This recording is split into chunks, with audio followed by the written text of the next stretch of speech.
با تشبوسی روبرتی فدراسیای صنعتی مهربانی آمیخته غیرکسبی تاجیکستان یا خود تاجماف در شهر دوشنبه بخشیده به جشن نوروز بین‌المللی مسابقه کشاد شهری میان جوانان و کلانسالان راه اندازی گردید. مسابقه مذکور در مجمع ورزشی کمیته انداز جمهوری در سطح خیلی بلند صورت گرفت. این تالار ورزشی به خاطر گذراندن مسابقه کشاد شهری خوب آماده گردید و با لوازماتی که برای انجام رقابت‌های این رشته ورزش لازم می‌آید مجهز گردانیده شد. بار اول مراسم قرعه کشی چنین مسابقه‌های داخلی در این رشته ورزش تاریخی آنلاین صورت گرفت که این سیستم زمانوی در انتخاب حریفان شفافیت را تامین می‌سازد.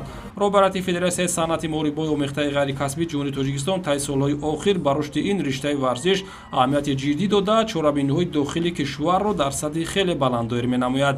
برگزاری مسابقه کشاد شهر دوشنبه شهادت این گفته هاست. Уровень чемпионата стал выше, вижу, что спортсмены тоже их уровень становится выше. Также я видел, как ваши спортсмены выступали на чемпионате мира, и это было достаточно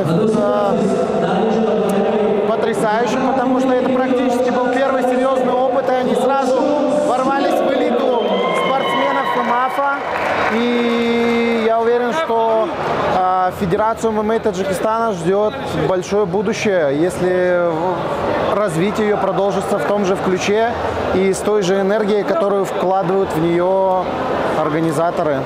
аз тартибу низоми дуруст то сатҳи доварӣ ва интизоми намунавии варзишгарон дар рафти баргузории мусобиқа масъулияти баланди ташкилкунандагонро нишон медиҳад. дар баробари ин нафарони махсус барои омода намудани роликҳои тарғиботӣ ба таври фаврӣ дар макони баргузории мусобиқа ҷиддуҷаҳд дошта кори онҳо дар ин ҷода назаррас буд. федерасияи санъати муҳорибаи омехтаи ғайрикасбии ҷумҳурии тоҷикистон дар тӯли 3 соли фаъолият ба пешравиҳои хуб ноил гардид. дар баробари дастовардҳои варзишгарон аз мусобиқаҳои сатҳи байналмилалӣ масъулин кӯшиш мекунанд ки насли наврасу ҷавонро ба тарзи ҳаёти солим ҷалб созанд ва ҳамзамон онҳоро аз ҳар гуна корҳои ношоям берун биёранд. федерасияи мазкур барои варзишгарон аз лиҳози таъмини сару либоси варзишӣ фаъолияти хуб дошта дар кӯмаки молиявии онҳо низ корҳои назаррасро анҷом медиҳад. феълан таҷмаф бо яке аз ширкатҳои машҳури истеҳсоли либосҳои варзишӣ шартномаи ҳамкорӣ дорад.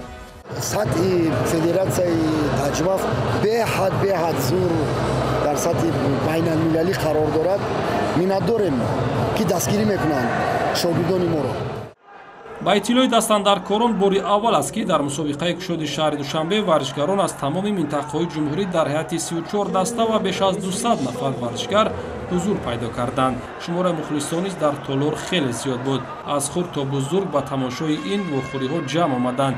мусобиқа ниҳоят ба сатҳи баланд дошта истодааст ва ин намуди варзиш ман фикр мекунам ки ҷавононро иродаи мустаҳкам метиҳад ва аксар ҷавонон агар бо ин варзиш машғул шаванд фикр мекунам ки ҷасурии онҳо ба худашон ба зиндагишон кӯмак мерасонад. баъд аз рақобатҳои марҳилаи муқаддамотӣ ғолибони 7 вазн миёни ҷавонон ва 8 вазн миёни калонсолон ба даври ниҳоии мусобиқа роҳхат пайдо намуданд.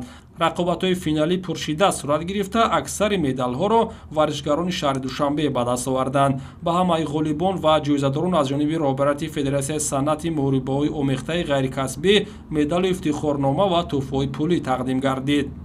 ҳамчунин ба нафароне ки дар чемпионати ҷаҳон дар абу-даби соҳиби медал шуданд ҷоизаҳои пулӣ дар ҳаҷми аз 10 то 50 000 сомонӣ спорида шуд. хотиррасон мекунем ки дар ин мусобиқаи бонуфузи ҷаҳонӣ варзишгарони тоҷик ба гирифтани 1 медали тилло 3 нуқра ва 3 биринҷӣ даст ёфта буданд. дар анҷоми мусобиқа беҳтарин варзишгарон аз рӯи номинатсияҳои гуногун интихоб шуда ба ҷоизаҳои пулӣ сарфароз гаштанд. ҳамин таваҷҷӯҳ ва корҳои назаррас аст ки федерасияи санъати муҳорибаҳои омехтаи ғайрикасбии ҷумҳурии тоҷикистон дар баробари дигар федератсияҳои миллии кишвар аз ҷумла федератсияи футбол, ҷудо, теннис, куштини миллӣ ва самбо беҳтарин ниҳоди варзишии соли 2021 эътироф гардид.